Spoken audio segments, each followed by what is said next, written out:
Hello, beautiful people. You're listening to the Communal Table podcast, part of Food and Wine Pro. I am your host, Kat Kinsman, and my guest today is Sam Hellman-Mass we're talking about your role here at Suerte in Austin, Texas. Yeah, really happy to be here this morning and catching up with you. I would say welcome, but I'm actually sitting in your restaurant. I can welcome you. That would be more appropriate. It's during South by Southwest here in Austin, and we met yesterday after a panel I was on about mental health.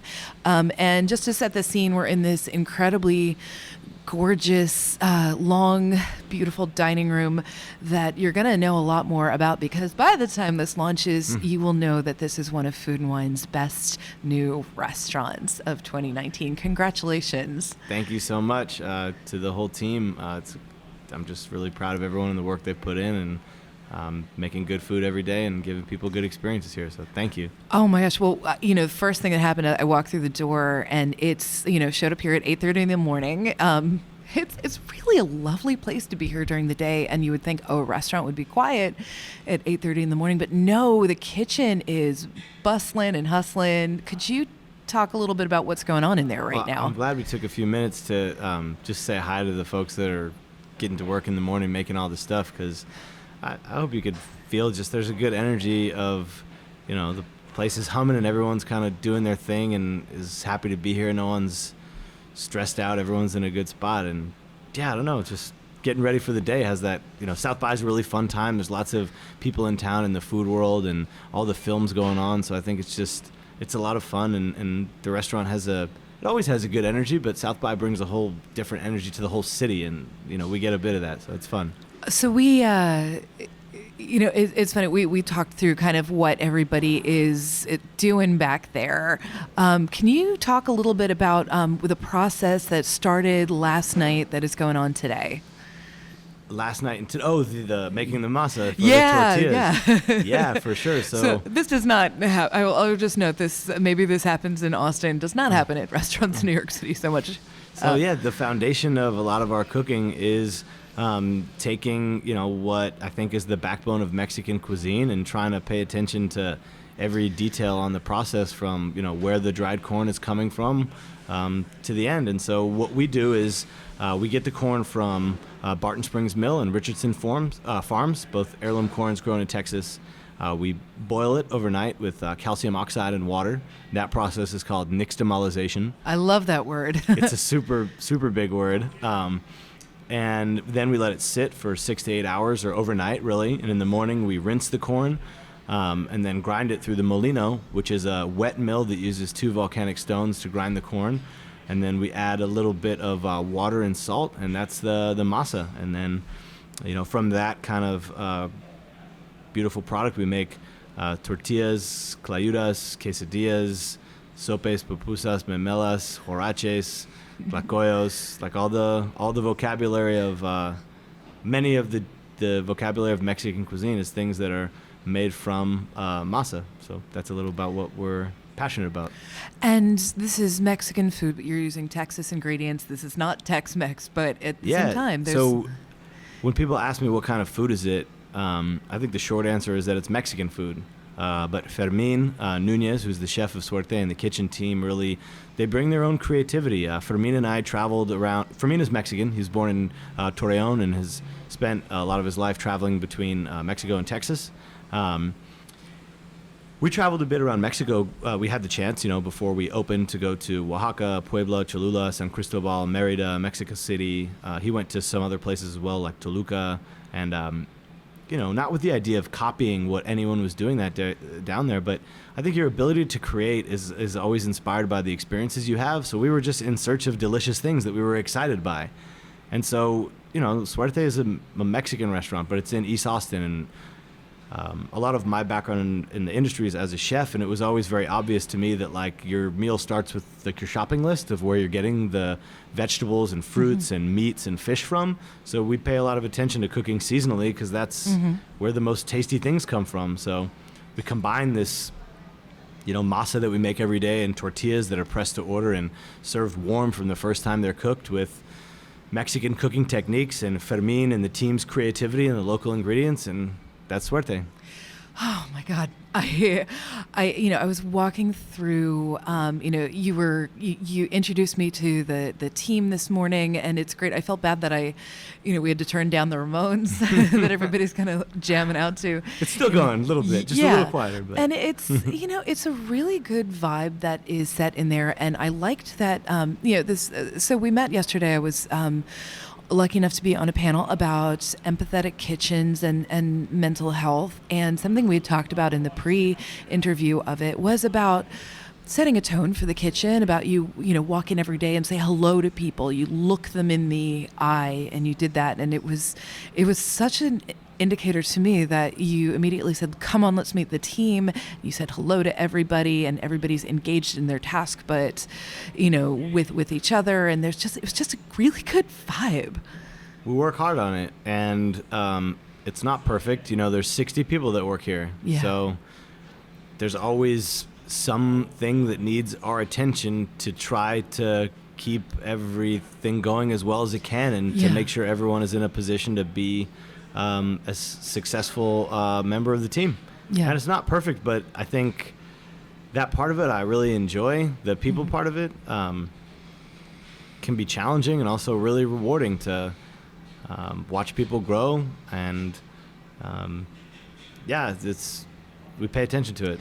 Yeah, and it shows because you can tell, I talk to a lot of chefs, and you can tell the ones who give credit where credit's due, because they're not afraid to shout out hey, here's the person who makes the thing, and you should know them, and you should know their name. And that is a really important thing that I think gets washed out in a lot of kind of narrative around food. Yes, there are the people who are up front, but then there are hands back there making those tortillas. Can you talk a little bit about how you found the people to work in that kitchen? The first woman who helped us make tortillas, her name was Leticia. I haven't thought about it in a little bit. I hope she was here for a little while and moved back to Honduras. And I think I don't know, Fermín put an ad out on somewhere, and she just kind of showed up and had never made tortillas before in her life. Oh, wait. And she's we had this day when we got the whole opening team and the staff, and everybody stood up one at a time and said their name and what they do in the restaurant. And so it was my name is Sam, and I'm the founder and started the restaurant, and Fermín, the chef, and one at a time. Who they're I'm so and so, I'm a waiter, I'm a bartender. And it got around to her, and she said, she speaks a little bit of English, said, my name is Leticia, and then she switched to Spanish. She goes, and yo hago las tortillas.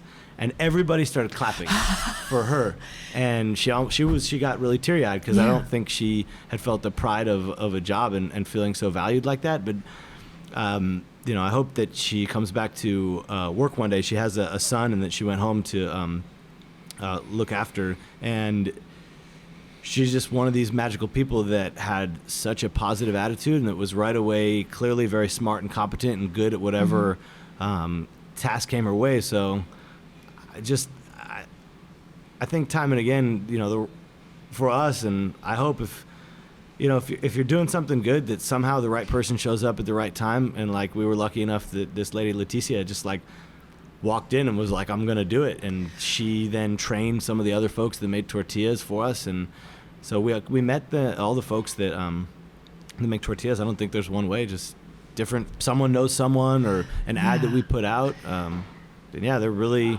I think making masa is an artisan craft that's as nuanced and challenging as making world-class pasta in a Michelin-starred restaurant, or naturally leavened bread, or sushi. And we try to put that much care into it, So let's actually talk about that for a second, because I know it's different here in Austin because where you are geographically and because of the population, but you get a little bit further away and people have a notion of Mexican food as this cheap thing. That's still way here too. Okay, so how do you get people to value this thing that for some reason of ignorance of bad marketing, something like that they don't see as an artisan craft? One thing I want to say is just that I'm by far not the first person to kind of blaze that trail, that there's been a lot of really talented chefs and writers. Like I went to the screening of Diana Kennedy's movie last night. Oh, that was screened yeah. for South by Southwest. Amazing story. I think she's been telling that story about how valuable and precious Mexican food is for many years.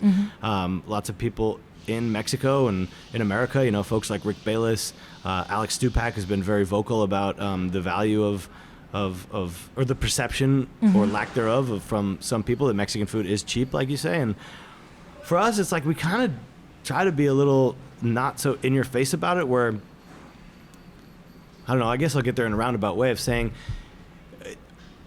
when trying to talk to people about why we source ingredients from local farmers, you can beat people with the truth hammer of like, it's Right. better for you, it's better for the world and the soil and the environment and the local economy. And that truth hammer just makes people feel like shit about themselves. Yeah. And it's a much more compelling hook into why people should eat local food, to be like, here's a taco. Right. Don't tell them this carrot is from this farm. This is, but like, and when they eat it and they're like, this is so good. Why? Yeah. Then that's your hook, and to say, well, the tortilla is so good because the corn is heirloom corn that's different from, you know, most of the the corn that's turned into high fructose corn syrup for sodas and stuff. And so for us, with showing the people that Mexican food is valuable and as valuable as anything else, just based on the quality of what you eat, is like, we just try hard to make it really good, and we hope you like it. And Yeah. certainly we get a few comments of people that are like, can't believe it's so expensive. I like the taco truck much better than this place. And people are entitled to have that opinion. It's a subjective world, and folks are entitled to like what they like. But I think we just try really hard to make it delicious and enjoyable. And I think more people recognize that than don't. I wonder. I'm fairly sure that sometimes people devalue the food because they devalue the people behind it, and they devalue immigrants. They devalue the human lives behind that. It's always been very important to me, like in these challenging times politically, that it's like, I want everyone to be able to come together in this place and like see how fun it is to enjoy delicious food made by people that care, people that may not be from here, and make it a place for love, you know? Yeah, I mean, that's always such a complicated thing, and I think honestly, especially with this, didn't mean to get political here, but it's unavoidable, and I guess we have to talk about it.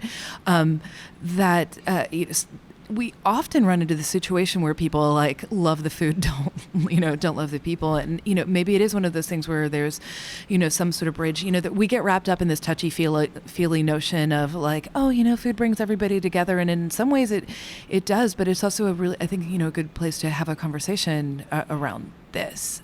And we're better than a taco, honestly. Yeah, whatever your political views are, I hope that this is a place that makes people feel like food and culture and cuisine and enjoying that, it makes your life richer. Yeah.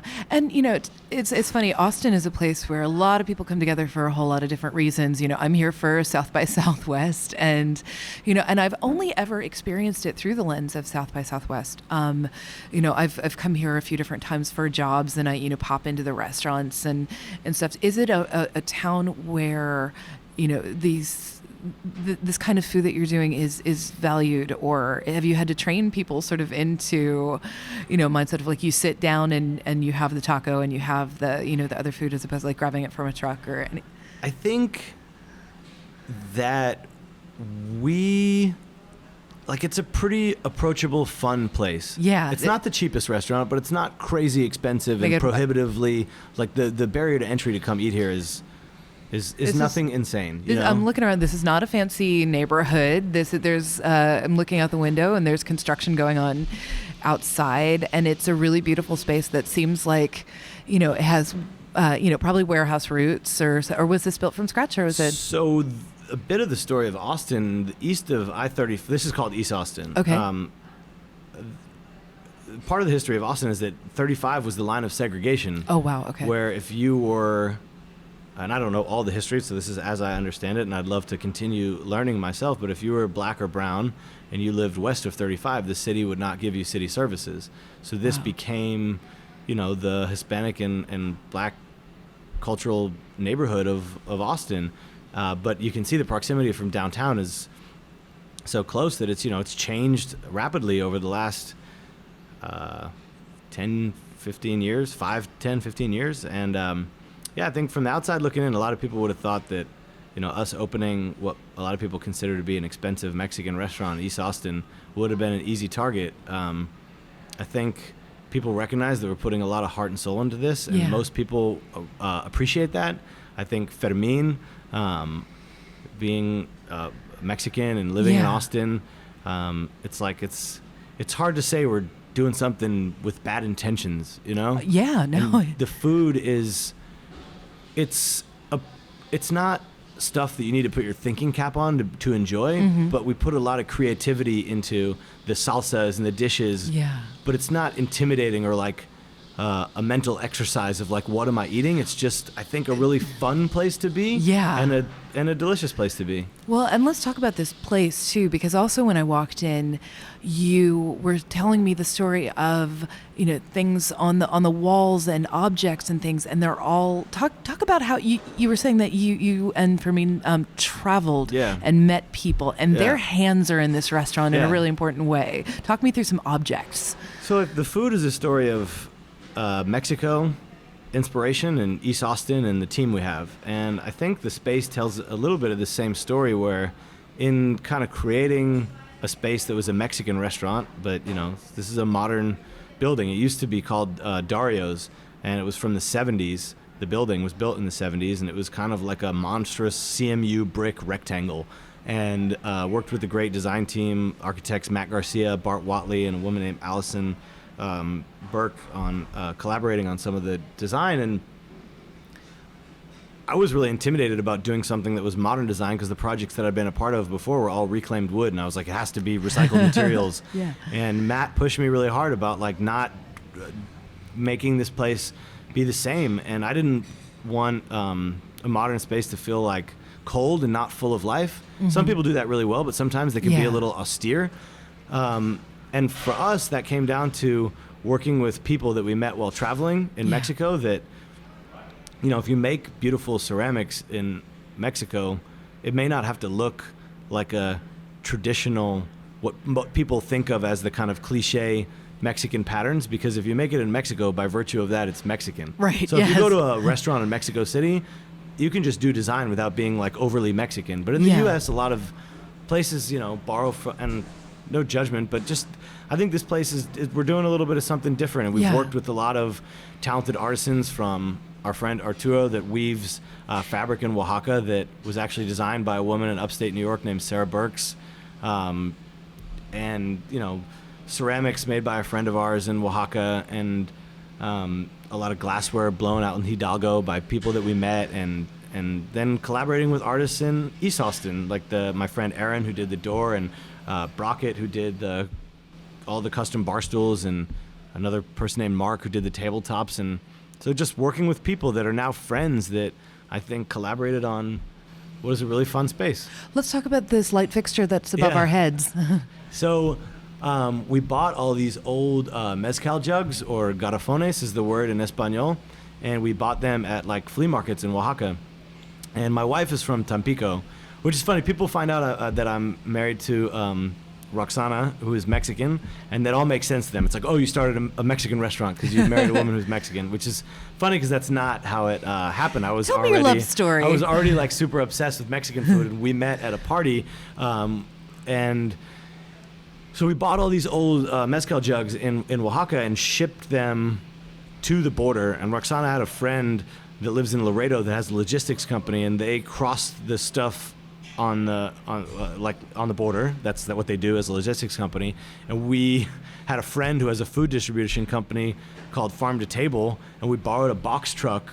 One of his delivery trucks drove to Laredo and picked up like all this stuff. Yeah. And then a local fabricator named Litmus is their company. They did all the metal work and turned the objects that we brought up from Oaxaca into a light, and there's little LEDs inside the, like he designed it, and so yeah.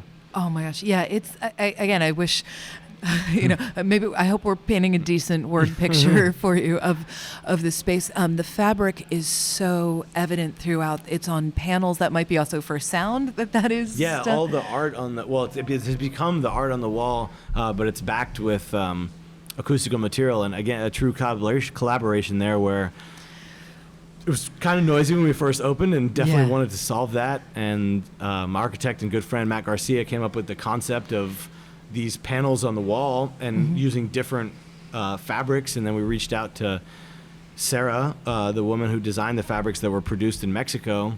And we found the designs. And then my friend Brockett, who's the fabricator, like made the wooden frames, bought the acoustical material, stretched the fabric over it, and it's the art on the wall. I think they turned out really cool. Yeah, I love that when, I love Bauhaus design and form and function. It's, and that seems like that's really a thoughtful element of this place. I think that's a part of opening a restaurant where, like, you can't do every detail ahead of time. Like, we didn't know what the art on the wall was going to be, and nor did we have, like, the budget to go out and, like, tell someone, like, let's put some really cool art on the wall. But it turned into this, which I think is really fun and definitely helps with the sound when there's 150 people in here. Wow, yeah. You said opening a restaurant, so let's talk about where you came from. Yeah. Where do you want to start? Well, where is the first place you cooked? First place I cooked ever. Let me think about that. I think the Ground Round in Needham, Massachusetts, if you've ever heard of the Ground Round. I sure have, yeah. Was the first place that I cooked. And how old were you? 16. Okay. And what made you do Actually, well, that and a place called the Green Street Grill from a chef named Mark Romano, who now has a couple of restaurants. My mom was a mental health professional at Cambridge City Hospital, and she had her friend's wife's husband's brother owned this restaurant in Cambridge called the Green Street Grill in Central Square, and they were serving Jamaican food. And I loved cooking since I was like 14 or 15. Okay. And they were like, I wasn't a particularly good student, and I had all this passion. And my mom was like, go do something you like. Or I wanted to do something, and they were just happy to see me apply myself to anything. And so I would take the train to go work for free one day a week when I was in high school, to work for Mark Romano, like peeling plantains and putting rice and beans on the plate or whatever. Yeah. And I loved it. It was a lot of fun. I wonder how he saw me. It was like some kid just like taking the train in who didn't know anything. But I guess it didn't take me that long to be useful enough that I wasn't wasting his time. Yeah, not in the way, Yeah. Where did you go from there? So I grew up in Newton, which is just outside of Boston. I did culinary arts in high school, and then worked, the Ground Round, the Green Street Grill.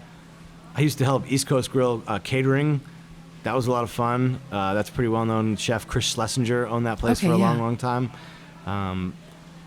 Then I worked in Chicago a little bit. Where were you there? Spiaggia. Oh, yeah. So many good people have come through him. I worked there for a summer as an extern in the banquets for Missy Robbins. Yeah, I am a huge Missy Robbins fan. She's amazing and was an incredible chef when I was there, and I was super lucky to have crossed paths with her for a brief time. I used to work upstairs from a Voce, so I got to know Missy really well. She's killing it in New York. So killing it. And I went to college in Boston and studied finance, and always with the goal of like trying to open my own restaurant one day. And that was the first time in my life in school that I like applied myself, because I was like, I'm here because I want to be, and because this is furthering what I say I want to do, which is opening a restaurant. And so I worked in the industry in the summers. And I went to school, and after college, I took a job working in the front of the house for a really busy Italian restaurant in the south end of Boston called Stella. Left, moved to Aspen, got a job at the Little Nell Hotel, which was a lot of fun. Very lucky to cross paths with some great chefs there. Ryan Hardy, who's in New York City. And on the panel yesterday was Andy Chabot had worked there. And Steve Redzikowski was a big mentor from Denver and Boulder. And then moved down here to help Bryce open Barley Swine almost 10 years ago, the small one on South Lamar. And then I was day-to-day chef there, and we opened that business with very little money. So I put a little bit of money in, so it was a small investor. And then we opened Odd Duck with 4 other partners And then I stepped outside of that partnership to start Suerte. So you're not the chef here. Not the chef here. How's that feel? It feels great. I mean, I loved cooking, and it gave me so much for a long, long time. And I think I'll always partially identify myself, perhaps, as a chef. Mm-hmm. But I was... Well, firstly, I can say Fermín has taken the food here far better than I could have. Yeah. He's such an inspiring person and a great leader and a great chef, and very lucky that, you know, I had the dream of starting a restaurant based around making masa from heirloom corn, and like, so this place that we're in was for sale, Yeah.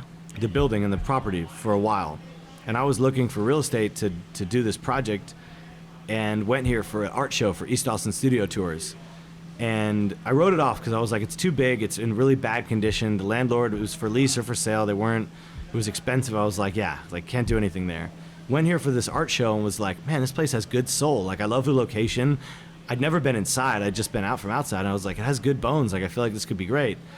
So I made an offer to buy the property. And we called the broker who was selling it. They said, it's been on the market for 6 months. We have 3 other offers, so if you're serious, you have to give us the offer tomorrow because we're going to decide on Monday. This was like on a Friday. So the broker wrote the offer up for $5,000 over the asking price. All I had was the earnest money to sign the contract. Wow. That's it. Okay. The seller accepted my offer because he owned some other property in the area and had heard of the other restaurants I was a part of. Okay. And thought that that I was possibly going to do something good here that would be good for the neighborhood. And once he picked the offer, all I had was the earnest money, and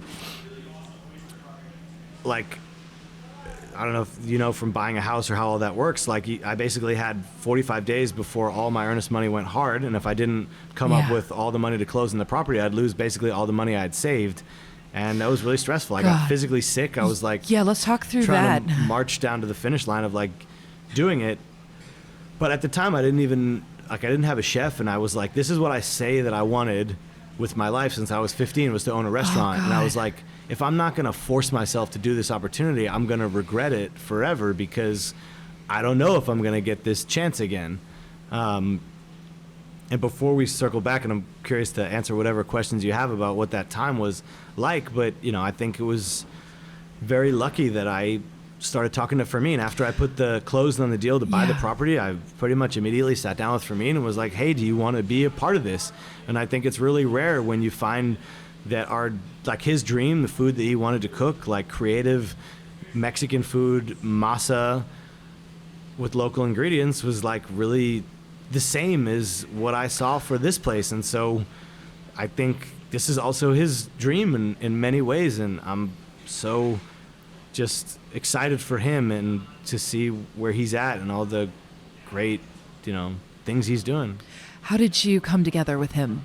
So in the early days of Barley Swine, he was the sous chef at La Condesa, which was another well-known restaurant. He had a good job. Didn't want to leave that job. We were never hiring. The original Barley Swine was so small. There was no job openings, but he kind of wanted in on what we were doing. Yeah. Just wanted to be in on it. And he would come and stage or work for free on his day off just to hang and see what we were up to. And I remember sitting outside and having a beer after work and just talking with him. And then he went on to help Rene Ortiz, another well-known chef, open Laundrette, and just a few people left Odd Duck to help open that restaurant. And he just became clear that he was different, Yeah. Talented, special guy. Partnerships are fascinating because when it really gels, but it takes work to have a partnership. How did the two of you, because, this is part of, we've launched Food and Wine Pro, which is for people in business and things. How do you manage that partnership day to day? Because you can have all the respect in the world. You can have, you can have a friendship, you can have a business partnership, but at the end of all of this, it has to work for the business. How do you negotiate conflict when this happens? We just get along pretty well. I mean, we both care about each other, so it starts there, that we both want the best for each other individually and for the restaurant. And sharing that common goal is that's just very clear that's what we care about is, you know, everybody that works here, including ourselves in the place. Fermín's a very relaxed person, and he solves problems and figures stuff out, and I think he appreciates, you know, where my heart is and always trying to push and make this place better. And I think I've learned my strengths and weaknesses over time. I think a weakness is like I can be annoying. I get obsessed with things, and like sometimes he doesn't have time to talk to me about whatever it is that's like whatever it is that like I'm on that day that like I really want to talk about. But he's just really graceful about one thing I learned from him is no matter what anyone brings him, he's always just very graceful about how he responds and the energy he puts back into it. So I don't know, it's just we got a good thing going. Let's come to that word grace, because that is not usually a word that is associated with restaurants and restaurant culture, but there's no reason it shouldn't be. What is the role of grace in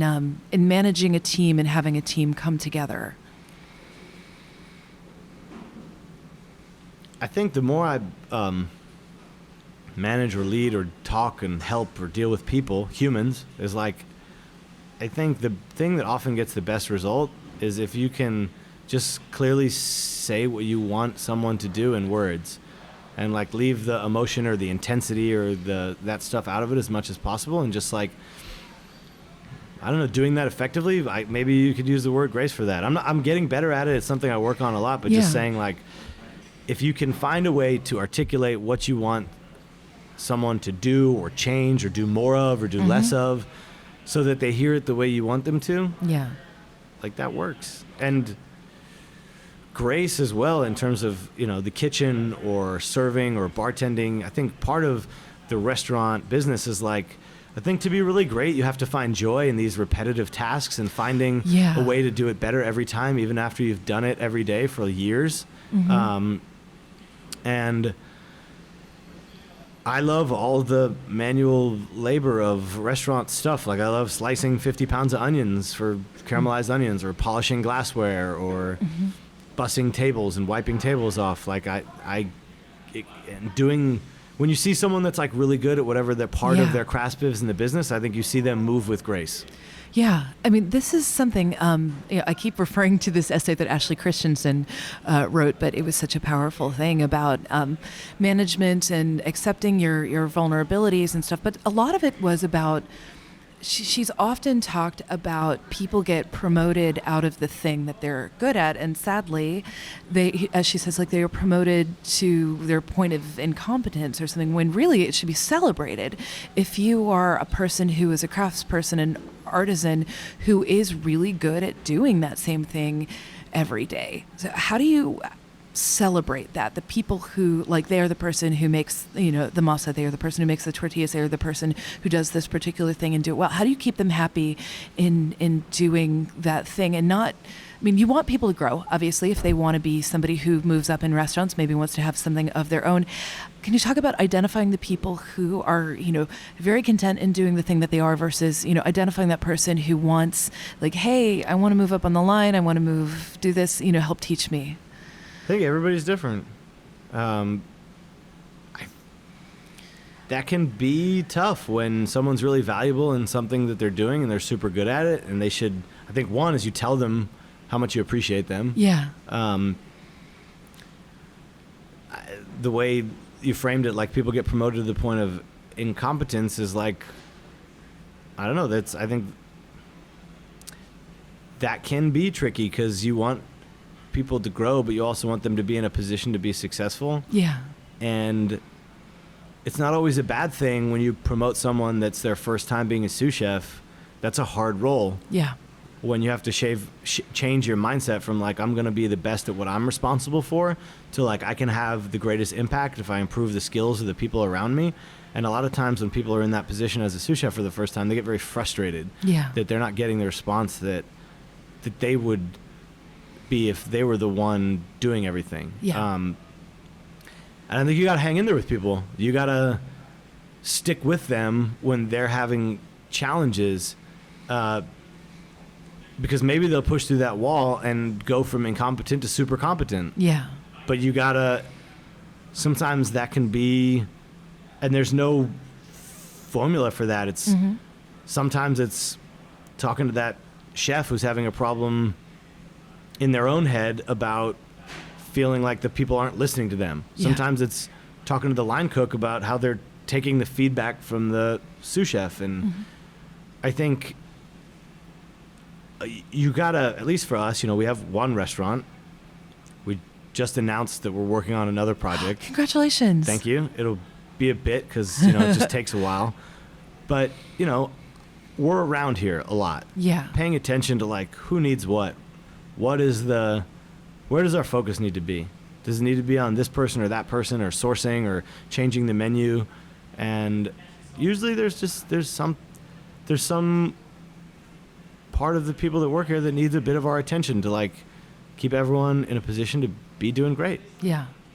So I have a friend who's got a couple of restaurants, and he was realizing there was some conflict in the kitchen, and they were sort of unable to sort it out. And they finally actually got somebody. There were two guys who just couldn't get along. And finally they got somebody in their account, and they have a mental health counselor like actually on staff, which I think is incredible. For sure. Yeah. They realized they needed to get somebody in there who was bilingual. And it turned out that these two guys were just from different neighboring towns in Mexico, and there was historical beef between their towns. And like once they sorted that out, totally fine and amazing. And then they made it a requirement that there were certain key people on staff who were bilingual, because that's just the fair thing to do. And I noticed as we're walking through there, different languages being spoken and things. So talk to me about like the importance of, especially being in Austin and Texas, of like having a bilingual kitchen. I think it's hugely important. Yeah. My Spanish is okay and it's getting better, but when I communicate with folks who Spanish is their first language, I can't do it as well as Fermín, who's Fermín is super bilingual. He speaks fluent English and Spanish. Yeah. And I think to be able to lead and help someone, the language is huge, because there's so much nuance in communication of like how someone receives the feedback about whether it's their behavior or the task they're performing, but so they hear it in a positive way. Like I think about how hard I try to make the right word choices when I do that in English, and I don't have the command of the Spanish language to do that in Spanish. And so depending on the level of the conversation, I'll always bring someone in who really can communicate on that level if it's something that's a bit delicate. Yeah, it's just something that I think about a lot, and I after sort of hearing that story, and I was thinking it needs to be more supported in kitchens, because like most kitchens I imagine in New York quadlingual or something like that, and having a common ground for that is so important. And I've been in I haven't traveled super extensively, but like when I've been in kitchens in Copenhagen, it's so interesting because like people from all over the world, right? Yeah, and so you have to sort of figure out like what that common ground is, but it's so important to be sort of met on your level too. So yeah, I was curious to see like working on your Spanish and things, because like the onus, I feel like the onus is on the like on the management, on the owners and stuff like that, to learn the language of the people working for them. And learning language is challenging. It's so to get hard. to it on that level where you can have nuanced conversations with people is, I feel like the only thing that would take my Spanish to the next level is I would have to live in Mexico or somewhere that speaks Spanish, because I'm stuck on this point where like you can't really learn how to talk like on that level from an academic standpoint. You got to learn it to really like be in it. So if I could move to Mexico for 6 months, I think I'd speak. Yeah, it's something that I always think that I want to challenge myself on. I always kick myself for taking high school French instead of Spanish. I'm like, what the hell did I? I mean, it's like it's never fit with my class too schedule. late, but I feel like it's hard. But the other side of like how amazing it is that people find a way to communicate even if you don't speak the language. Like there's let's talk about for sure language. Challenges that, but like when your back's against the wall and that's the only choice you have is to figure out how to work with someone, like you find a way. Body language. Through body language, gestures, showing like whatever words you do know in common. Yeah. Like Google Translate, like whatever it is, like you figure out a way to do it. Yeah, I think there's so much nonverbal communication that goes on in a kitchen that's got to be so important and thoughtful. let's talk about mental health here, because Yeah. you had mentioned yesterday when we met that you were doing something really pretty special for your year. We're coming up on, by the time you hear this, this will have passed, but we're coming up on your year anniversary, and you're doing something really special for it. Yeah, this has been an incredible, year for us, getting the restaurant open and getting recognized successfully by some really things that are a dream for anyone who's in the industry. And I wanted to celebrate, it's been a great year for us by giving back to some things that we believe in. And it was important to me to do something in Mexico and something in Austin. So in Mexico, we're throwing a party to celebrate our first year, March 25th. We invited some friends from other restaurants in town to collaborate on tacos with us, and a good friend named Clemente Castillo, who is the lead singer of a band called Jumbo, and he has some solo projects. He's going to spin vinyl records and have a bolero trio at night, and we're going to have beer, wine, and cocktails and throw a big party. I wish I was here like a week or two we're later. Gonna sell tickets to the door for $50. I'll fly you back if you can make it.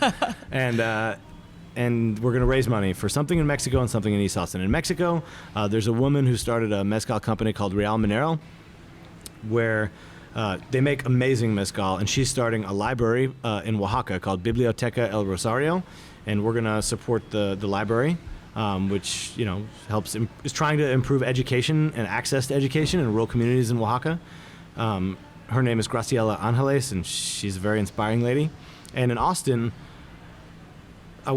it just kind of became something that we're going to try to support mental health for people in restaurants and bars in Austin, inspired by two longtime customers of every restaurant in Austin named Mike and Sherry.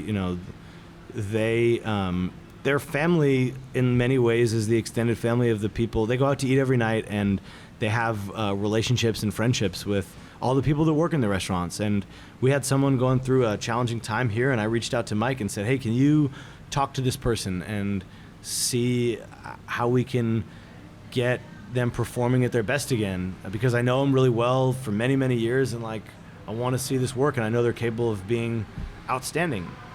And Mike really helped this person, and for me that was an eye-opener to say hey, and in the year that we've been open, there's been many people on our staff that have had big-time life challenges that we've done our best to be a positive anchor of support for folks in whatever they're going through. Okay, let's break that down, because again, people listening to this, they want to do this for their restaurants. They want to do this for the employees. They don't know how.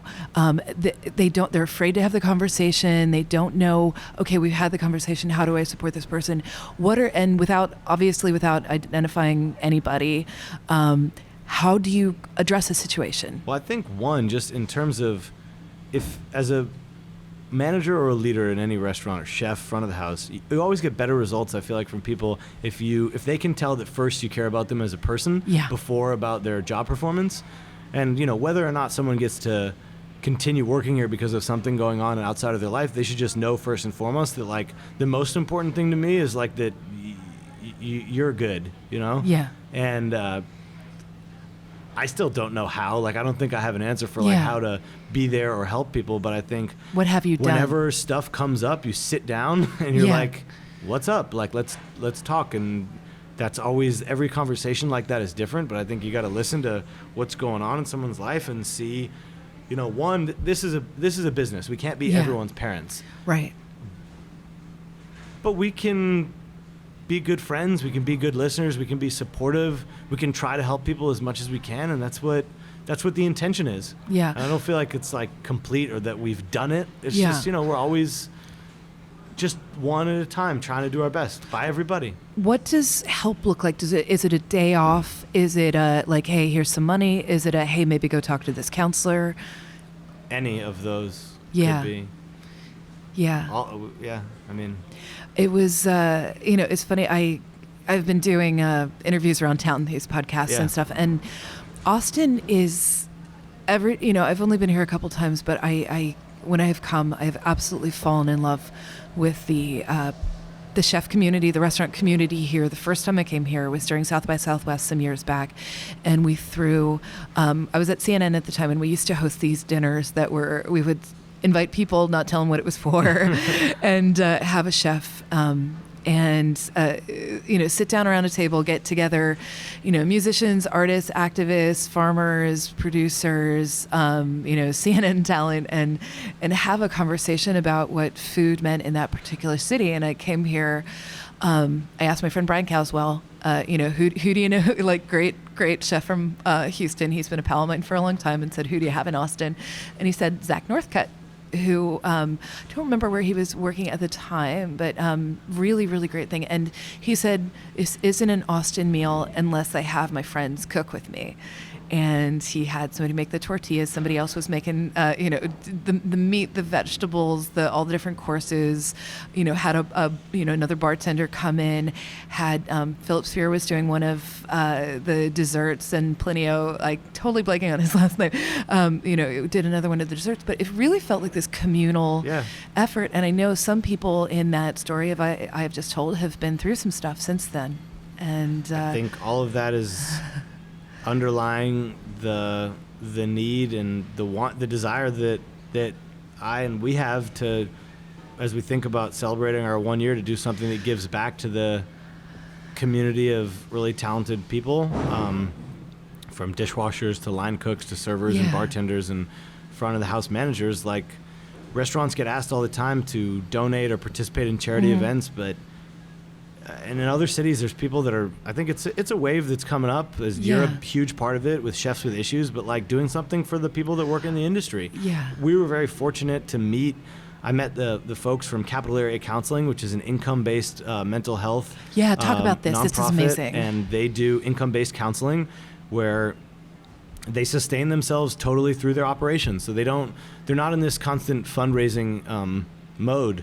Their appointments range from $10 to $60. It's a sliding scale based on how much income you have. And it's people that need their credit hours for their certifications or getting doctorate degrees. And they supervise those hours and are able to help a lot of people. And they already have a lot of people in the restaurant and bar industry. That's and so important. Can you say the name again of it? Capital Area Counseling. And so we're going to donate money that's kind of earmarked to people that work in the restaurant and bar industry in Austin, with the hope of perhaps turning it into a larger endeavor inspired by Mike and Sherry, and maybe even named after their the legacy that they've started without even knowing that they were doing it, just by being there and being supportive and a cheerleaders for people in the industry and champions of the people that do the work day to day. And I'm hopeful that we can throw a party and do one thing that's good, and maybe it'll go into something bigger that can help more people. I mean, I am blown away by Austin in that particular way, because people take care of each other in such a fundamental way. From the people in the restaurant and bar community here do, and people talking about the check-ins, and everybody's worked together at some point, and and people have been through some stuff, public and private, and and I think have really stepped up in a really a meaningful way. And it was so interesting that you said that it was regulars who were doing this, because I talk to a lot of restaurants around the country, and they say, well, what do? We don't have the money for this. And I tell them, like, one of your regulars is definitely a therapist or a counselor of some sort. Matt Jennings, who is one of my heroes, he stepped out of restaurants and has started an amazing hospitality business. This is, geared toward the wellness of the people in the industry. He himself has been, gone through a tremendous transformation, and he, it's trading, sort of meals for spin classes for people who work with and for him in the restaurants around there. And I always say to people, like, there is sliding scale, there is, trade-offs of all different kinds of ways, and you just have to think about it creatively. People that work in restaurants have all the same problems that all human beings have. I'd say, I'd also say there's my theory.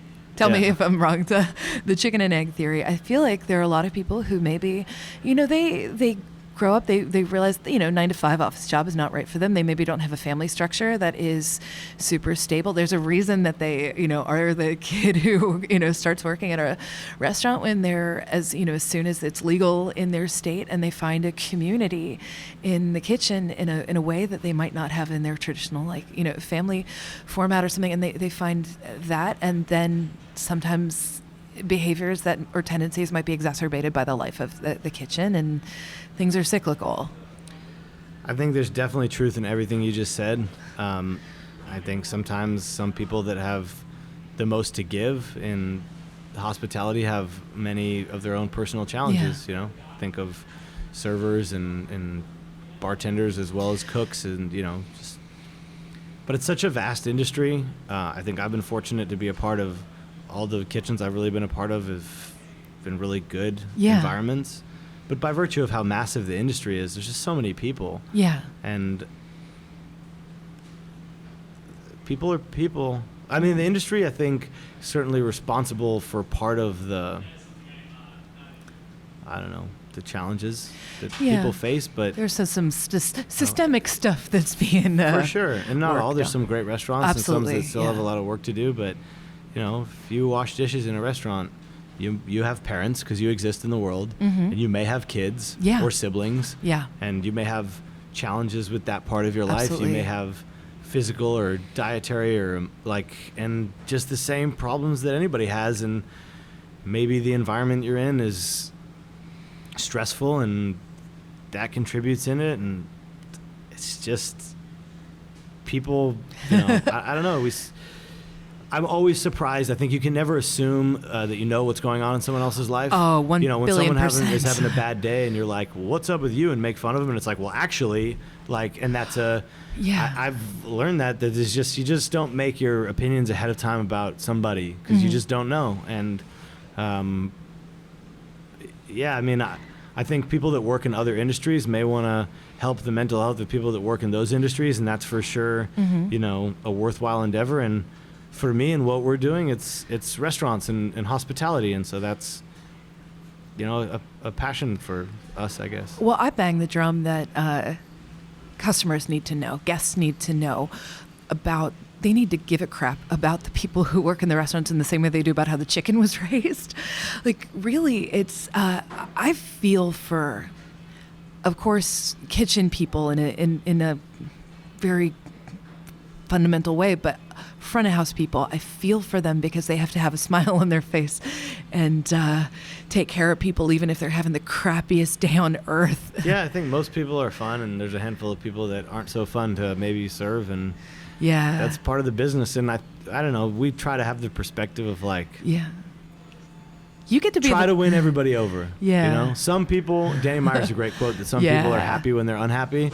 Yeah, some people love to complain. It's like that's their happy place, is just being unhappy. But you can probably sense that when somebody walks in the door. Yeah, I mean, you just kind of take it as a challenge to your hospitality of you take a step back and it's what can I do in this situation to turn this around? And in every situation, it's different. Sometimes it's just acknowledging that hey, the thing that we sent out for you, you didn't like, and we're so sorry about it, and you don't want anything else, but here I am, I'm the owner, the manager, and I really appreciate you being here, and I'm so sorry. And that's what they need. Or send them a dessert, or whatever. It's always different. There's some emotional Tetris that is emotional Tetris. I like that. I'm going to use that.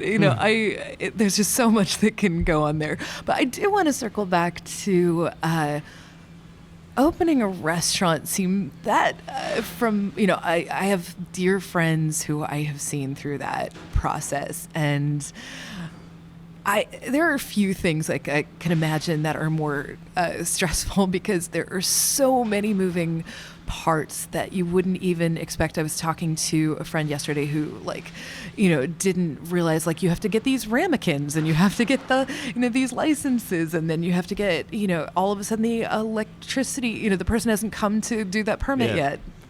I mean, I had been fortunate, I guess, to be a partner of starting 2 other restaurants. So I've been through the whole process from architectural plans to buying plates to construction and doing a menu and a soft opening a few times. What was different about this place was I had to make the choice to I really wanted to do this project with all the same partners, and it just wasn't in the cards. And there was a choice that if I wanted to do it, I had to go do it, even if no one else was gonna be my partner. Yeah. And that was a really different feeling,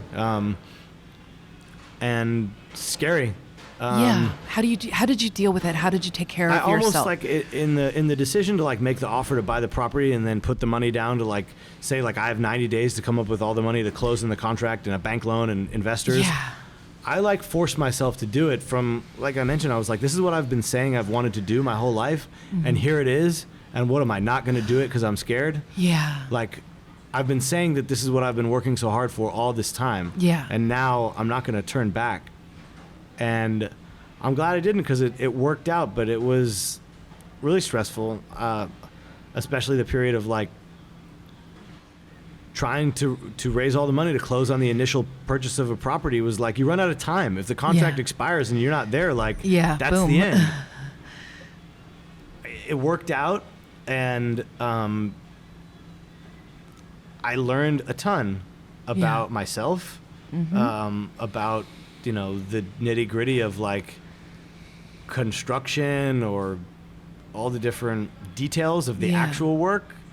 But also about, trying to get better at managing my own stress of like... You said you got physically... Yeah, I had an allergic reaction to antibiotic that I think combined with my stress. Yeah.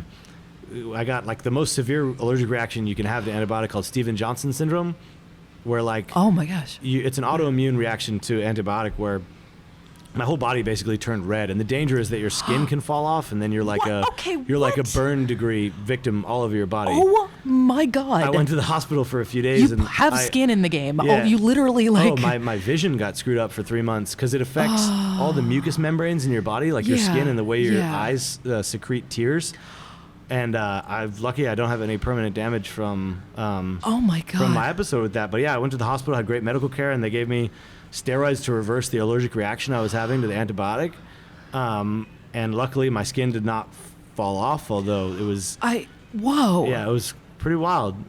I think of myself as a professional stressor, and the thing is, I like, need to read your book as well. I wish I had a copy. I'm going to mail you a copy of my book. I mean, the thing is, like, I pick my own skin off. Sorry to be gross, but people who know me really well know that they can look at my thumbs, and if my thumbs are bleeding, that you can visual here. It's pretty. They heal up pretty quickly, but it's not great right now. They're a little scarry. There's some. It doesn't look awesome. People know that I turn my hands into hamburger when I am stressed, and I have had gut stuff. Sometimes it's like a rapid heartbeat, but like I have never heard of like the skin fall. I'm so glad that you are here. I was having an allergic reaction to medicine, and then combined with like I was wound so tight. Yeah. Like having this be the first project I did, and no one does anything by myself. Yeah. But I was outside of any partners. And like literally coming down to the wire of like, am I going to be able to finish all the legal documents with the investors and raise the money and finish everything with the bank, like in time to close with that, how fast that was approaching. And I was really stressed out, and that didn't help the allergic reaction that my body was having. And is your wife in restaurants? No. Okay, so how did she deal with this? We didn't know each other at that time. Oh, you didn't? Oh, okay.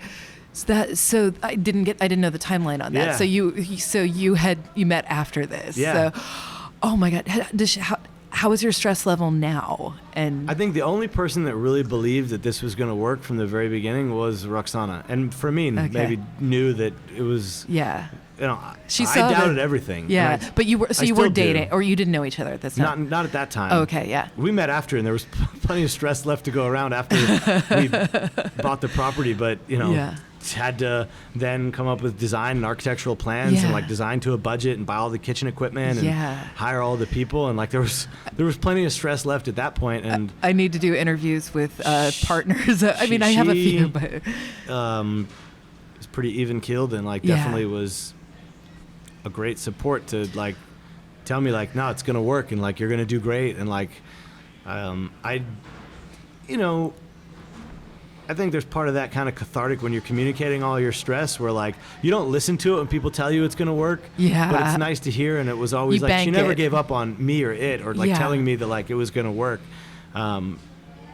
And I think a lot of people's traits can be strengths and weaknesses. And for me, it's like always doubting stuff and overthinking stuff is in some ways a strength because, you come up, you solve problems or are able to fix things or find good ideas. And in some ways a weakness because sometimes I drive myself nuts or the people around me a little bit nuts.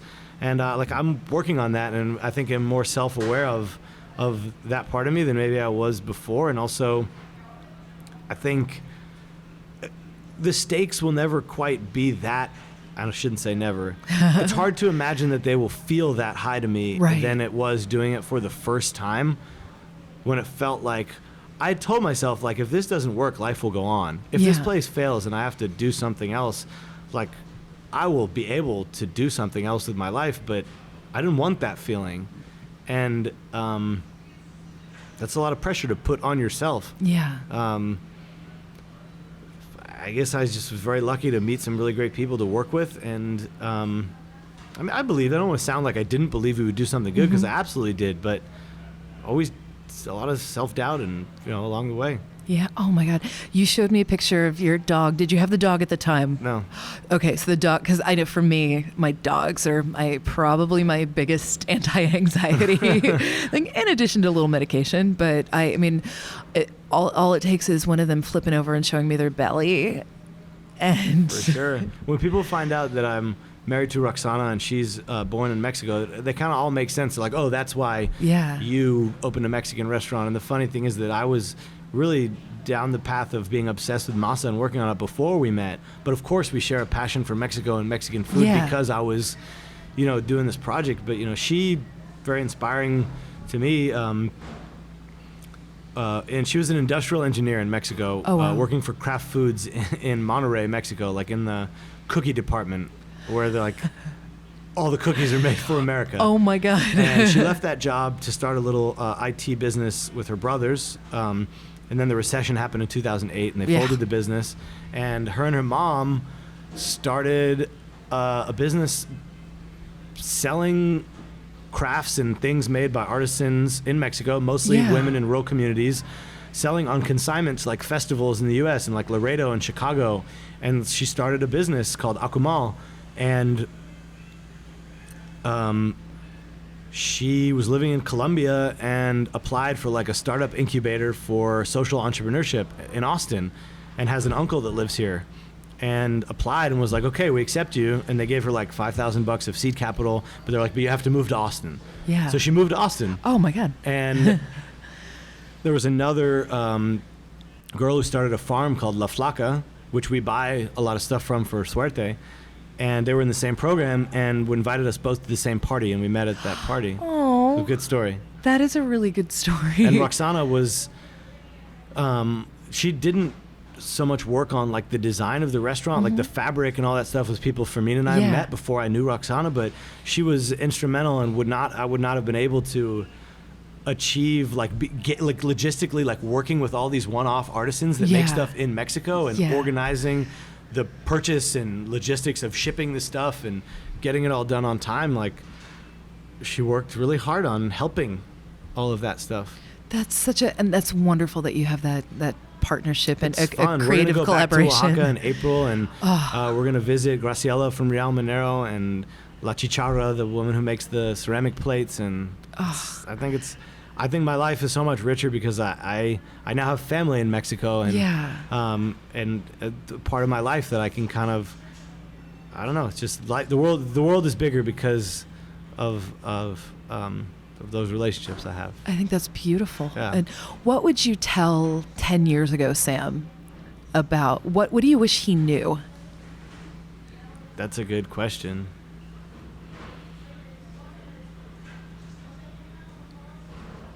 I don't know. I always was pretty ambitious and pushing, and like I don't know if I'd tell him not to be like that or to like relax because it's gonna work out. Because like I don't know if it would have if I wasn't always like striving to get better and chase the dream. I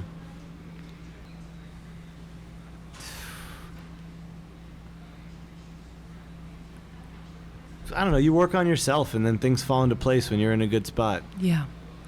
And I'm still, doing my best to try to exercise more and be thoughtful about, what I eat or not getting too wound up with any thoughts in my own head about stress related to the business or anything else. So Yeah. No, I think that's really good. So this is a question I ask everybody. And this is the Oprah part of it where, she sort of promoted the thing like The Secret, where I believe in saying things out loud to the universe. So somebody's going to find it and hear it. You, the first thing you did was shout out everybody else on the team and all the things they do, and you take care of them. What is the thing you want for yourself? I don't know. I probably need to think more about that. Someone gave me that advice. They were like, write down the 3 goals that are most important to you, and that's homework that I still need to do, because I feel like if you figure that out about yourself, it'll kind of guide what things you say yes and no to. Mm-hmm. And I don't know. I'd like to keep growing what we have. I mean, we're taking on another project, which I'm really excited about. Too early to talk about what the concept is going to be, but I'm excited to. Please make me your first phone call. I will, maybe. Yeah, I don't know. I just want to keep it going. Like, this has been a wild ride, and I think this is a really special place, and I just want to hold on to it and see like where it takes me and do something that is a good contribution to the world of food and people, that people are saying like I'm glad that place exists. So, okay, then let's leave a note for future Sam here. What do you think is the thing that would make you happy?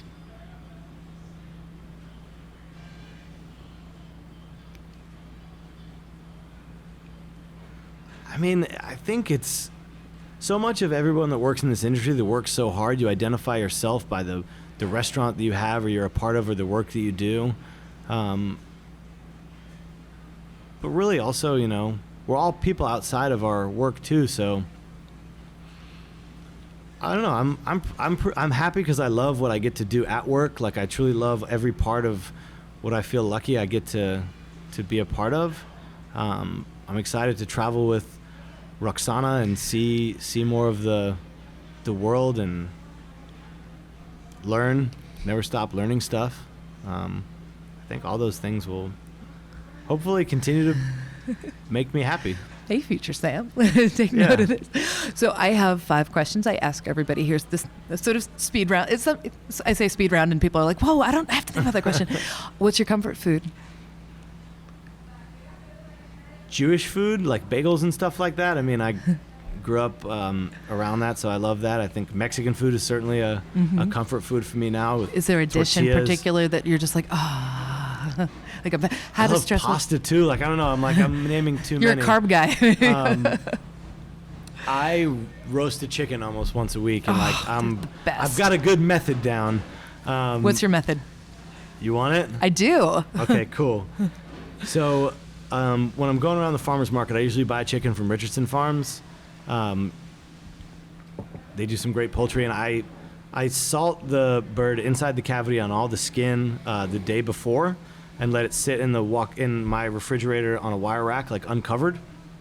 And then the next day I make a compound butter with like whatever I've got, usually always with some Microplane garlic and lemon zest and a little bit of herbs, maybe like chili flakes. And I put that under the skin of the chicken. And then I do a little bit of just a touch of oil on the outside, and I do it as low, however much time I have, I try to do it as low as possible. Because the thing about roasting a bird is like you want the breast and the leg to be cooked at the same time. Yeah. And then I'll start it with the breast side down, because the breast is what will dry out. So the legs up and like no trussing, anything, just hanging out there. And so I'll do it at like, if I have the time, I'll do it at like 250 with the fan on, and let it go till it's like almost all, or like just all the way cooked, almost all the way cooked.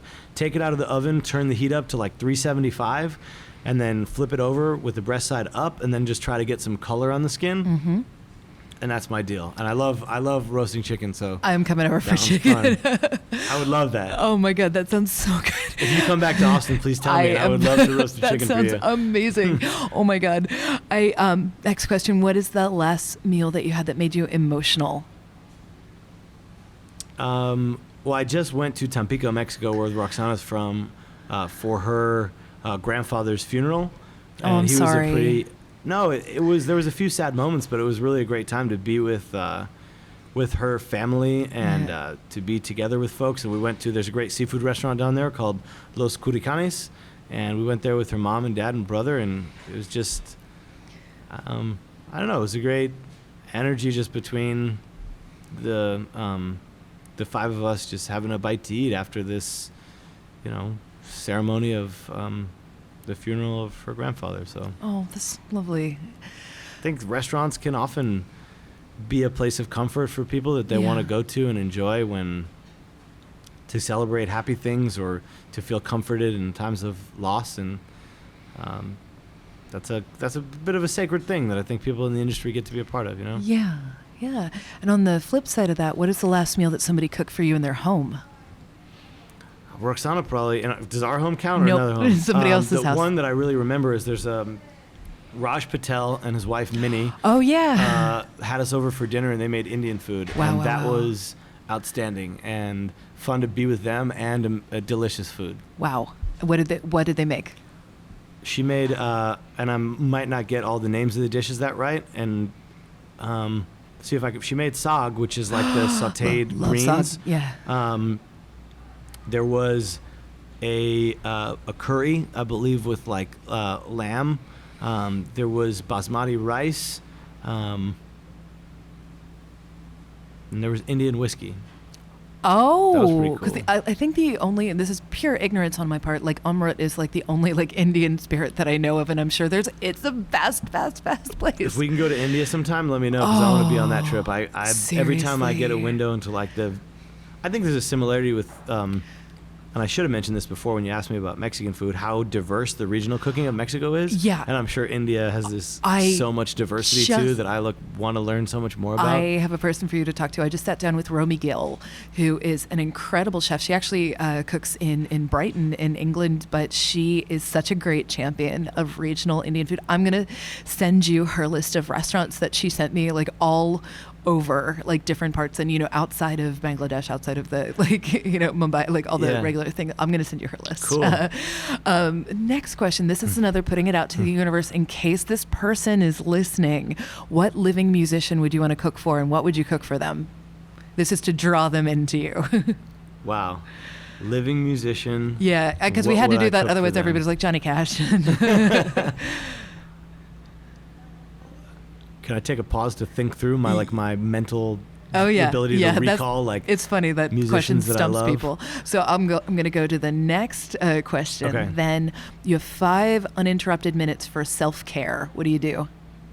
Swim. Really? Do you have where do you swim? I swim at Deep Eddy.